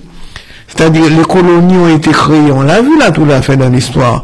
C'est-à-dire, on a fait le grand déménagement, on a éliminé ceux qui occupaient le territoire, les Caraïbes. Ils ont occupé l'espace. Ils ont fait venir majoritairement les captifs d'Afrique, et dans un seul but, c'était de créer des richesses pour la métropole. Si bien que le problème de la vie chère, c'est un problème posé dès le départ, puisque tout ce que tu consommais était venu d'ailleurs. Quand tout ce que tu consommes vient d'ailleurs, tu ne maîtrises rien du tout, tu ne maîtrises pas les prix, parce que si ça vient d'ailleurs, il faut un bâtiment, il faut quelque chose, des bateaux pour les amener, c'est pas toi qui contrôle ça. Ensuite, le commerçant, il peut organiser son commerce en organisant des pénuries, des ceci. Donc, tu ne contrôles rien du tout. Donc, la vie chère, donc, c'est un problème, je dirais, qui est même organisé et qui est aussi dans l'ADN même du pays. Donc, pour lutter contre la vie chère, c'est vrai qu'il faut lutter contre toute forme de profitation, mais aussi, il faut lutter pour, disons, construire aussi une souveraineté. Mais pas seulement une souveraineté alimentaire, comme les gens pensent, mais c'est une souveraineté générale. Je te donne un exemple. Je suis concerné. Quand je suis arrivé en Martinique, 90% du corps médical et même du secteur de la santé en général, c'est-à-dire infirmières et autres, étaient, disons, des Martiniquais. Je ne sais pas ce qui s'est passé en 50 ans. Aujourd'hui, c'est l'inverse. 90% aujourd'hui du corps médical vient de l'extérieur.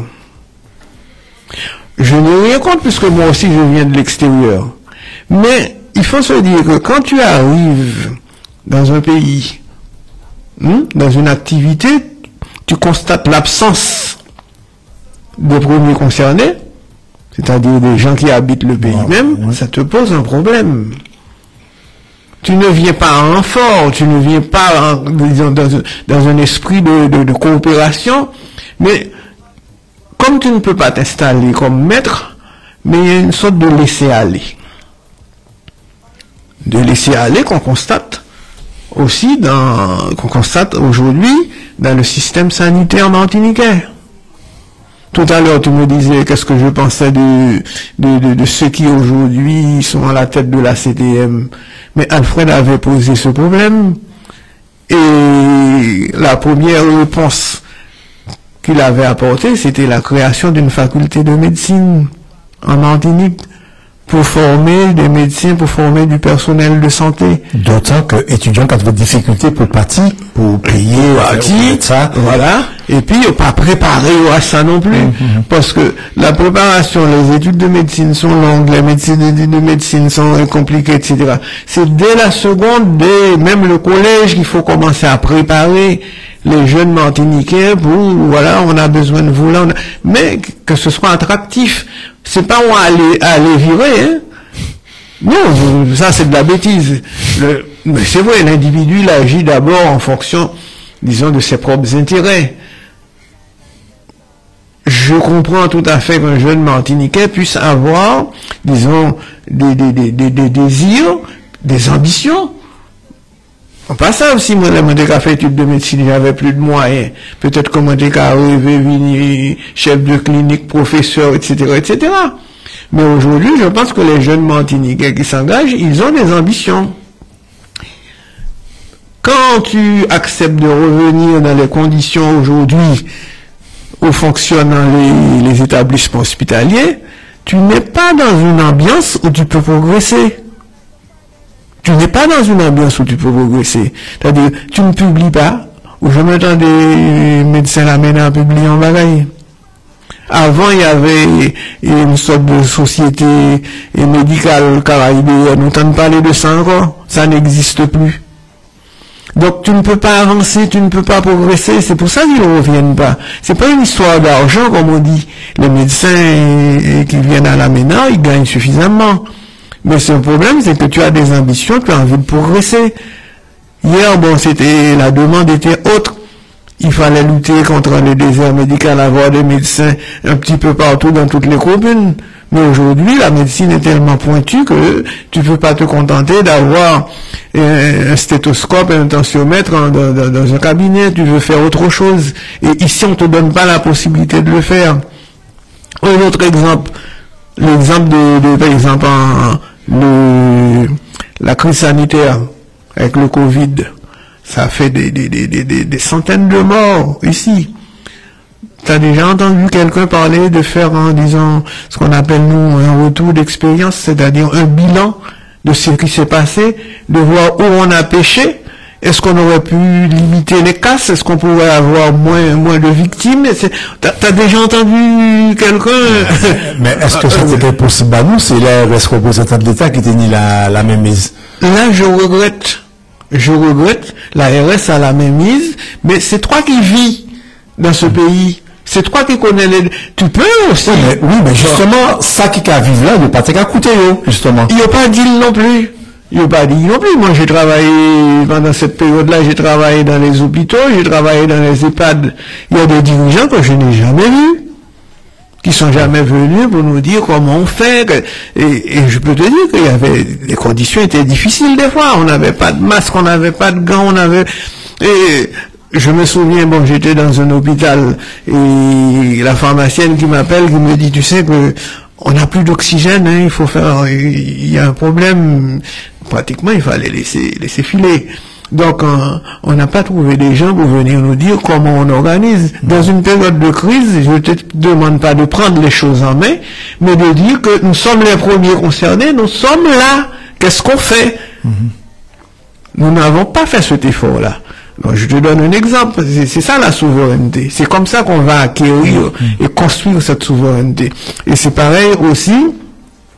Là, tout le monde parle de l'IA. Bon. Alors, l'IA, c'est l'intelligence artificielle. Voilà. Ou pas contrôler rien en pays.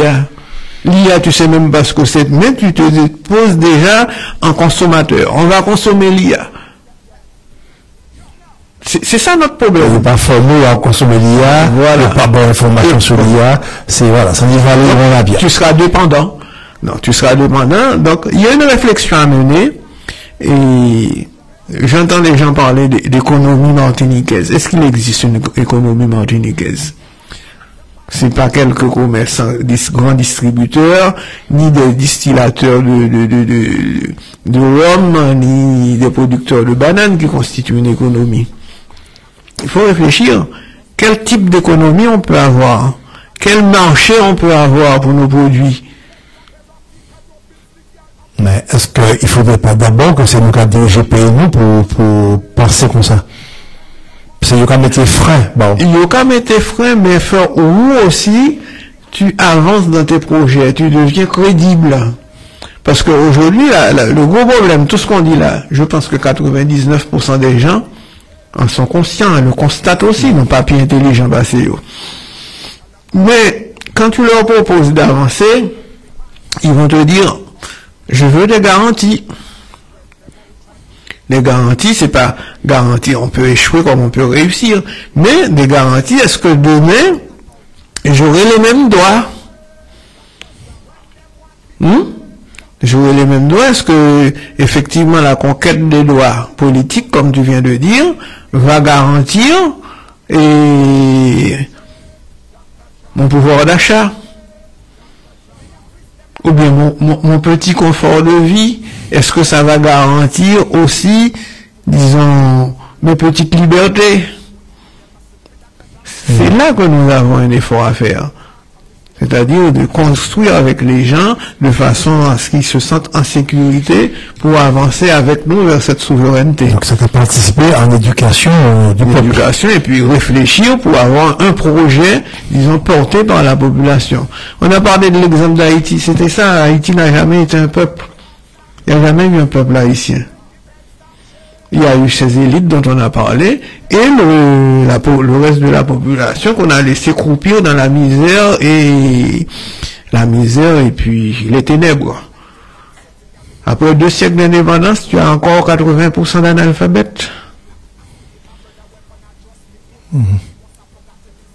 C'est ça. Donc le développement structurel et puis de personnel probablement pour pouvoir accompagner vers l'émancipation. Tout à fait. Alors, justement, Joa Haïti, sociologue de la TVNI, la question a été posée. Compte tenu de massacres, compte tenu d'Haïtiens qui pâtissent, nous étions surpris d'entendre que la population est en tout très élevée de jeunes. Oui.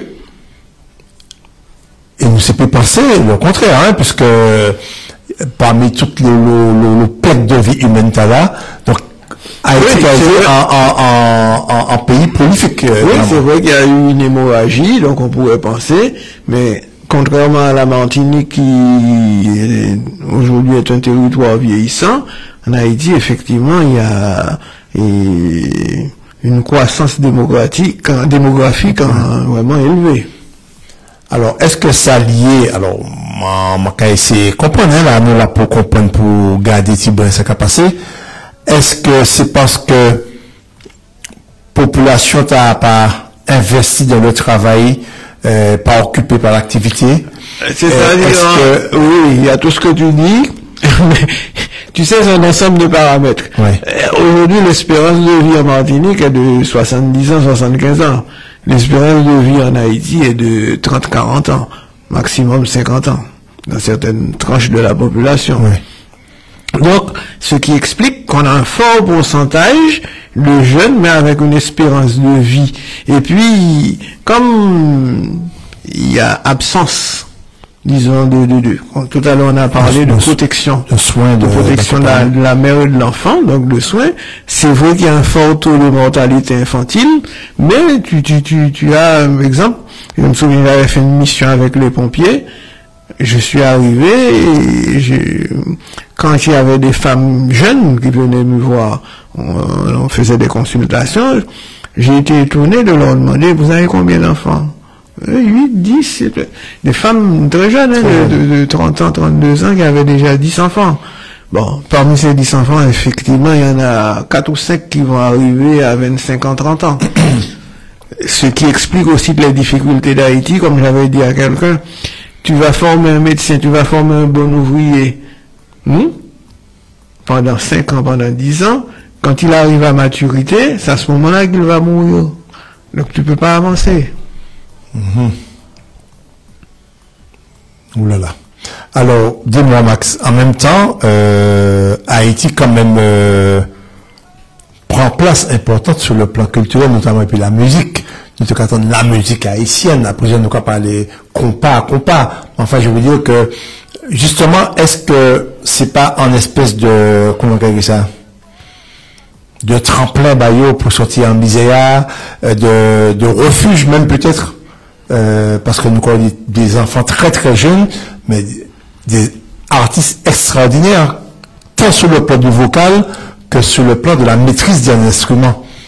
Oui, et pourtant, il y a pas d'école de musique, c'est comme pour la peinture. Quand tu arrives, tu trouves des gens sur un trottoir qui font des beaux tableaux, qui font, etc. Mais c'est vrai que oui, c'est une singularité, mais qu'on peut expliquer. Encore une fois, je te donne un exemple.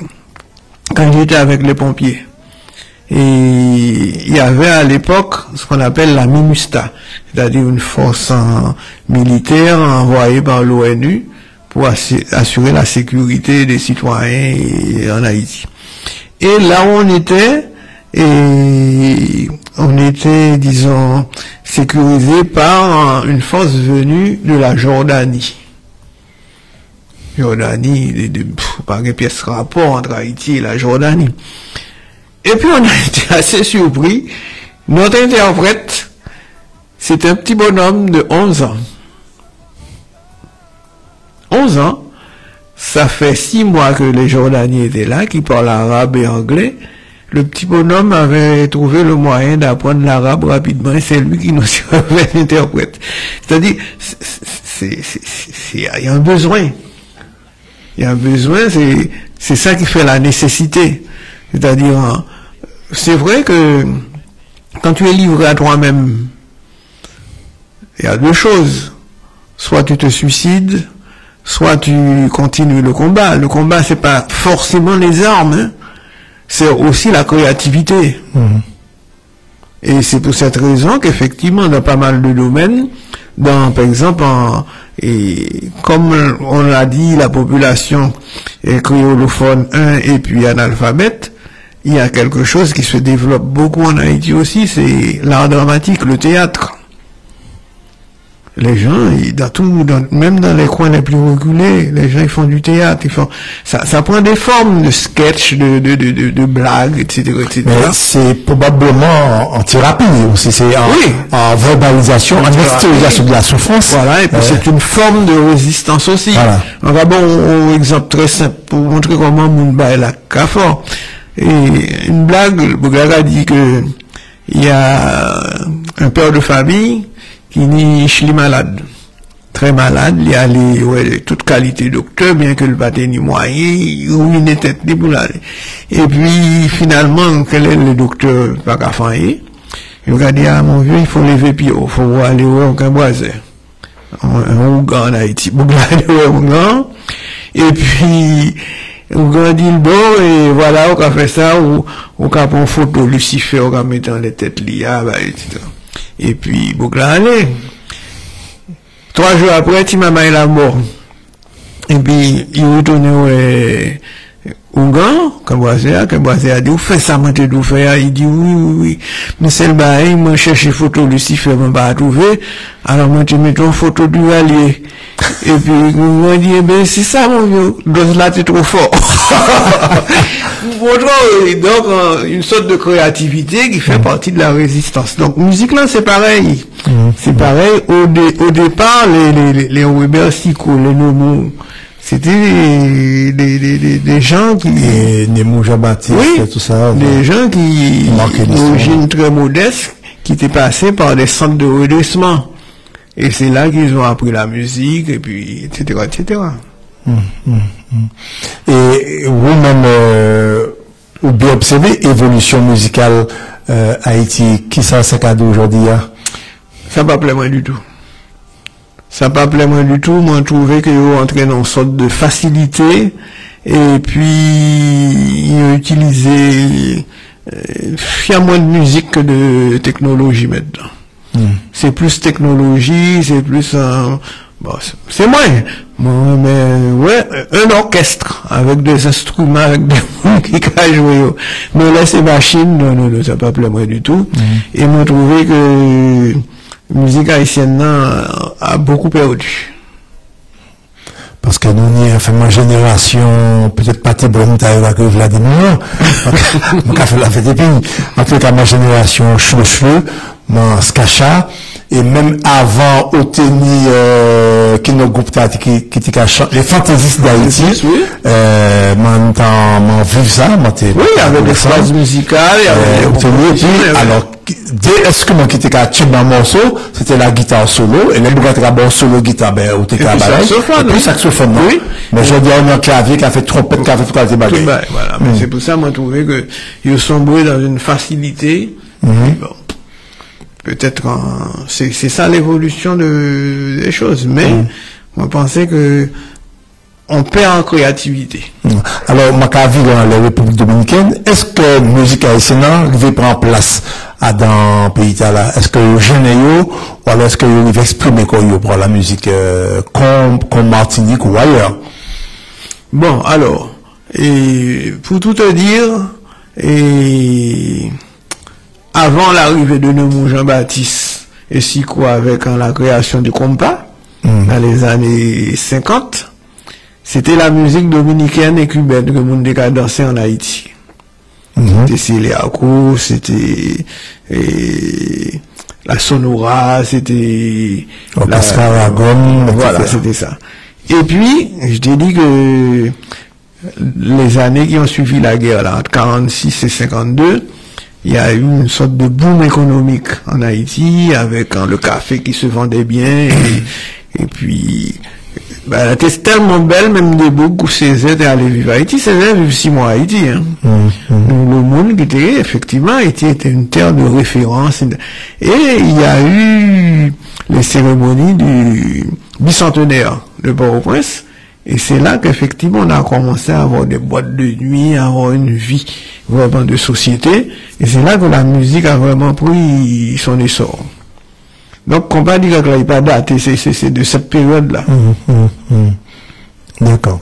Alors, maman, nous avons des autres comme nous, puis merci quasi bien, hein, nous peut téléphoner toujours, nous restons à 6 heures pays. Nous savons que nous autres figés des radios autres. Des matchs là.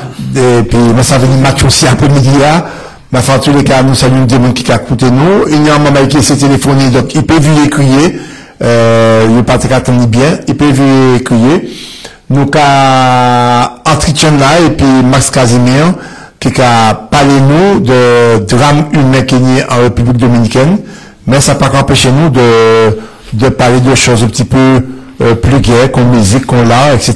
Parce que, il panie, même en temps la guerre, même dans les tranchées, nous savons qu'il y a des gens qui chantaient, parce que des bluesmen, détachés Koyo. On appelle à des artistes, oui. Donc, je peux toujours crier 62 8 8 9 9 pour avec autres en les émissions, m'a dit, il centré en drame qui est en République dominicaine actuellement contre des mamans qui vivent en Haïti, qui n'est là, mais qui pas ni papier parce que, prend papier en amener les parents, c'est ça? Prend papier, fait disparaître, puis pas bouger. Et c'est mon tas qui est venu né après, eh bien, quand vous regardez l'expression française apatride, c'est-à-dire qu'il y a sans patrie, et je dis là, c'est pas qu'il est quitté un pays né, c'est un gouvernement CDA qui est expulsé, voué en Haïti, qui tient d'origine des parents, mais vous trouvez qu'il y a un gouvernement là, en Haïti, qu'il peut créer un gouvernement, comme entre guillemets, parce qu'il n'y a pas une stabilité, qui pas parler pour accueillir, et c'est bien pour ça, maman de Max Kazim Italien, est-ce qu'il y a un oubli de l'histoire?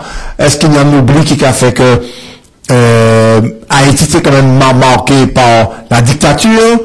Il y a des gens qui gourmet contre tout ça de vertu, qu'on dit ça ligne pour libérer, et puis je dis, ah, voilà, on y des manifestations, propres en Haïti, il y a un militaire derrière, et puis le militaire pas arrivé à aller gommer contre les gars. Voilà. Alors, Max, qui ça on veut dire nous encore? C'est-à-dire, ce qui est principal là, c'est-à-dire la situation, c'est vrai, c'est une situation à la fois, disons, d'éthique, et une situation aussi juridique. C'est-à-dire, les Haïtiens, disons, ces personnes-là, qui sont aujourd'hui pourchassées en République dominicaine, on peut pas parler de migrants. Ce sont pas des gens qui vont décider de partir. Ce sont des gens qui, par, disons, le biais de contrats officiels entre le gouvernement haïtien et le gouvernement de la République dominicaine, ceux-ci, depuis les années 50, ont été vendus à des entreprises, et le plus souvent nord-américaines, et notamment l'industrie sucrière, et qui vivaient dans des batailles, dans des conditions, disons, inhumaines. On a parlé du docteur Charlon, etc., qui connaît bien la situation, qui a essayé d'apporter son aide à cette population. Et cette population qui vit là depuis maintenant les années 50, donc aujourd'hui on est en 25, ça fait 75 ans, donc ils sont à leur deuxième ou troisième génération. Donc comme il y a ce problème juridique, donc on a une population aujourd'hui qui est considérée comme apatride, parce qu'ils ne sont reconnus ni comme citoyens dominicains, ni comme citoyens haïtiens. Et ce qui est, comme tu as parlé de scélératesse, d'abject dans le comportement du gouvernement dominicain, comme chez eux, c'est le droit du sol, aujourd'hui, ce qu'ils font, ils font la chasse au niveau des maternités, et même dans la rue, aux femmes enceintes qu'ils attrapent, qu'ils mettent dans des camions et qui renvoient, disons, en Haïti. Par qui moyen? Bateau, avion? Camions, des camions. Camions. Oui, il faut voir, ils sont entassés comme du bétail. En machin, en port, la rivière Massacre? Disons, rivière Massacre, mais il y a d'autres points de frontière aussi. D'accord. Bon, il y a d'autres points de frontière, et on entasse comme du bétail dans des camions, sans se soucier du devenir de ces dames-là qui sont, disons, en phase d'accouchement. Ben alors, il y a quand même à la frontière, alors, les rivières, il y a quand même arrivé à la sol Haïti, basé dans des camps, il n'y a pas camp, parce qu'il n'y a pas de pièce côté plus. Ce sont des gens qui connaissent pas Haïti, qui n'ont jamais vécu en Haïti, et qui ne parlent ni créole, ni français. Quand République dominicaine ou bien là? Alors, des deux côtés. Des deux côtés. Il y a une zone de rétention, et puis après, bon, il y a météo directement en Haïti. Sur le territoire haïtien, pas en Haïti. Alors, maman et moi, faudra nous prendre conscience, de ça qui a passé là. C'est vraiment dramatique. Alors, imaginez que ça t'est pas arrivé Martinique aussi, ça t'est pas arrivé Guadeloupe. Et c'est d'autant plus dramatique que ils ont introduit, disons, une notion, disons, je dirais pas raciale, mais épidermique, et disant que l'haïtien d'origine africaine, alors que le dominicain, disons, nie ses origines africaines. Des fois, je dirais, c'est assez comique. Tu vois des Noirs en République dominicaine qui te disent, moi, je suis contre les Noirs. Et pour eux, le Noir, c'est l'haïtien qui revendique, il est vrai, sa descendance africaine. Alors qu'en République dominicaine, c'est pas le cas. En fait, c'est plus un état donc ça a envoyé nous à France Fanon pour nous parce que tout à l'heure, tout à fait. Et tout à l'heure, tu parlais de l'art. J'ai été en République dominicaine, j'ai fait quelques musées ou même quelques salons. J'ai constaté que les figures ne sont pas peintes. Ou pas aller dans un personnage, figure avec nez, oreilles, bouche. Tu vois une masse. Quand j'ai posé la question, ils ont dit, mais non, c'est parce que nous sommes ni africains, ni ceci, ni cela, nous sommes indios. Moi, je dis, mais indios, on va voir qui, donc les personnages, non. Alors, les artistes là, qui peignent comme ça, est-ce que, en fait, il cherché quoi, il pas trouvé quoi, ou bien il peut afficher une identité pour pas contre la répression, ou bien, pas ça, moi. C'est une, disons, tendance officielle. Bon, bien entendu, bon, il y a toujours des formes de résistance. Il y a toujours des formes de résistance. Il y a des gens qui sont contre, mais d'une façon officielle, c'est ça. Le visage dominicain n'existe pas. C'est une forme que tu devines, voilà. Confesseur Olé, puis vous qui a visité au confesseur Olé. Voilà. On va mettre bouche là, l'autre côté, on va mettre les oreilles. Non, on va parler surtout de la couleur. De la couleur et pas de couleur noire. Alors, couleur là, interdit de peine aux Dominicains en noir. Mais le visage, il n'y a pas un cercle, il n'y a pas un cercle. Voilà. D'accord. Alors, dis-moi, mon question de Gavina échappé. Oh là là. Est-ce que, comment dirais-je, au niveau des gens qui ont contesté ces décisions-là, quelle tranche population qui a contesté? Est-ce que c'est des jeunes? Est-ce que c'est des plus intellectuels? C'est surtout les intellectuels. Oui. Bon, peut-être que les jeunes, mais au niveau populaire, c'est un petit peu comme on a parlé des idées d'extrême droite. En France, vous trouvez des ouvriers, vous trouvez des mondes de milieu populaire qui ont voté Le Pen. Ouais. Dans la République dominicaine aussi, tu trouves un phénomène là. Voilà. Donc, bagarre dangereux, maman. Non, c'est comprendre que faut faire attention parce que... C'est dangereux. Et ici, nous t'ai pensé au début que c'était Blanc qui était qu'à voter Le Pen. J'ai regardé les cartes électorales lors des dernières élections. Les communes où il y a une forte concentration de métro, telles que Chelcher, Trois-Îlets, ce ne sont pas ces communes-là qui votent Le Pen. C'est plutôt des communes où il y a des Noirs. On était quand même surpris, Préchère, et 14% Donc, pour tout ceci, vous voulez dire que c'est un problème sérieux et qu'il faut prendre en disant sérieusement. Alors, qui objectif, là, qui action à venir que l'association qui mène à Martinique? Bien, l'association, c'est continuer à informer. Parce qu'il y a beaucoup de gens, il y a une confusion, les gens ne comprennent pas.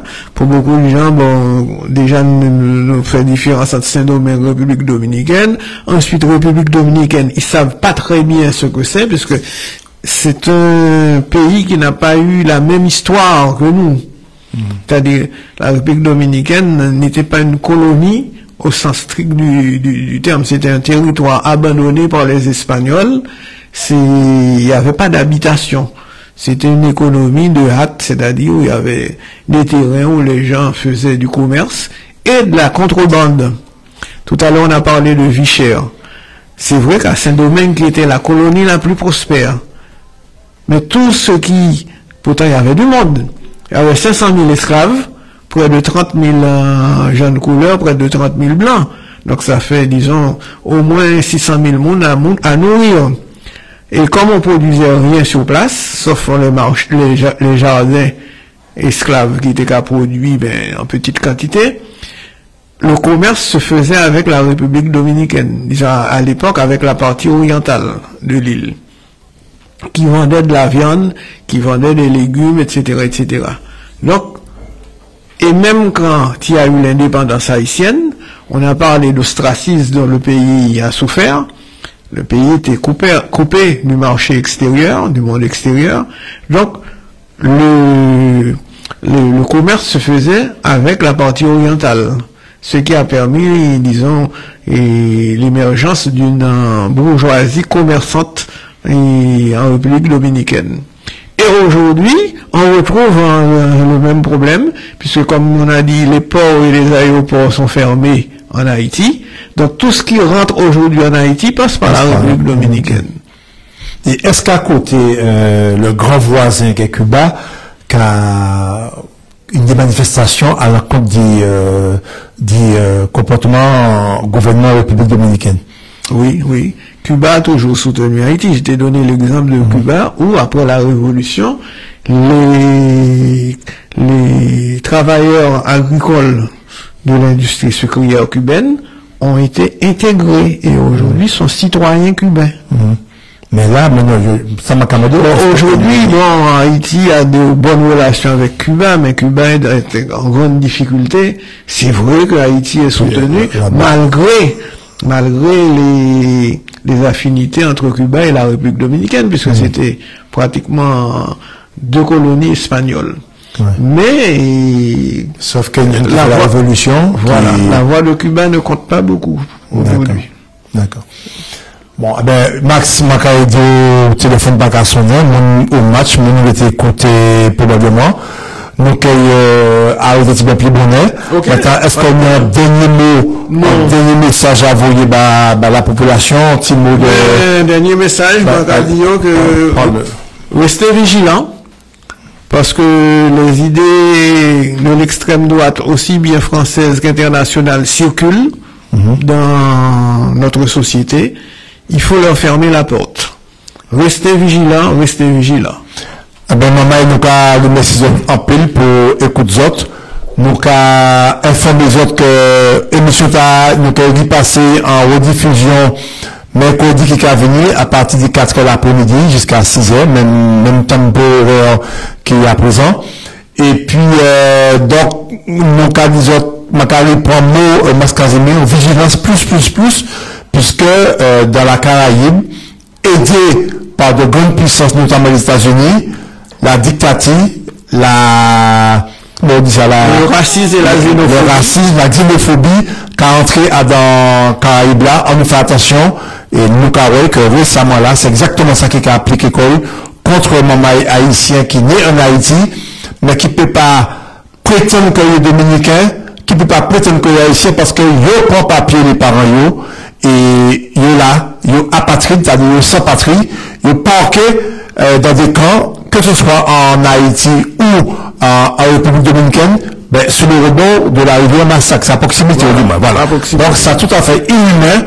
Et là, on attend que des organisations comme l'ONU, Organisation des Nations Unies ou des autres organismes dites ONG, organisations non gouvernementales qui a gourmet pour l'humanisation des êtres humains, pour le maintien de l'humanisation des êtres humains, eh ben, il y a sous silence, nous avons dit, agitez bien. Merci un peu, merci un cher, et nous avons dit, à bientôt. Tchè pas moli. Lundi pour vendredi, il est